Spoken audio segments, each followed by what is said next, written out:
আমার এই ইতিকাফের রুকনও আছে। প্রত্যেকটা নামাজের যেইভাবে রুকুন আছে, হজের যেইভাবে রুকুন আছে, সিয়ামের যেইভাবে রুকুন আছে, ঠিক তেমনি ভাবে ইতিকাফেরও কিছু রুকুন আছে। এর দুইটি রুকুন হচ্ছে, এক নম্বরে আপনাকে নিয়ত করতে হবে। প্রিয় ভাইয়ের আমার, আমাদের বাংলাদেশে বেশিরভাগ নিয়ত নিয়ে মারামারি হয়। নিয়ত আপনি মুখে পড়তে হবে এমন কোনো কথা নয়, নিয়ত পড়া নয়, নিয়ত করা হচ্ছে মূল কথা।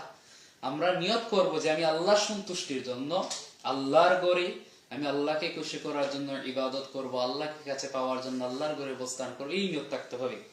খুব সংক্ষেপে বলে দিচ্ছি, আমাদের সময় খুবই অল্প। 2 নম্বরে রুকুন হচ্ছে মসজিদে অবস্থান করতে হবে। নিজ বাড়িতে বা অন্য কোথাও ইতিকাফ করলে তা শুদ্ধ হবে না। এখন প্রশ্ন জাগতে পারে, তাহলে আমাদের যে মা এবং বোনেরা আছে, আমরা পুরুষরা তো চাইলে আমাদের আল্লাহ তাআলার ঘরে ইতিকাফ করতে পারবো, কিন্তু মা বোনেরা কোথায় করবেন? মেয়েরা কি নিজ বাসগৃহে ইতিকাফ করতে পারবে? দেখেন, আল্লাহ রাসূল সাল্লাল্লাহু আলাইহি ওয়াসাল্লামের জামানায় নারীরা মসজিদেও তারা ইতিকাফ করতেন। ইতিকাফ অবস্থায় যে আল্লাহ রাসূল সাল্লাল্লাহু আলাইহি ওয়াসাল্লাম ওনার স্ত্রীদেরকে আলাদা পর্দার ব্যবস্থা করে দেন, তারা মসজিদে অবস্থান করতেন। ইতিকাফ অবস্থায় কি কি কাজ নিষিদ্ধ? আমাদের অনেক সময় দেখা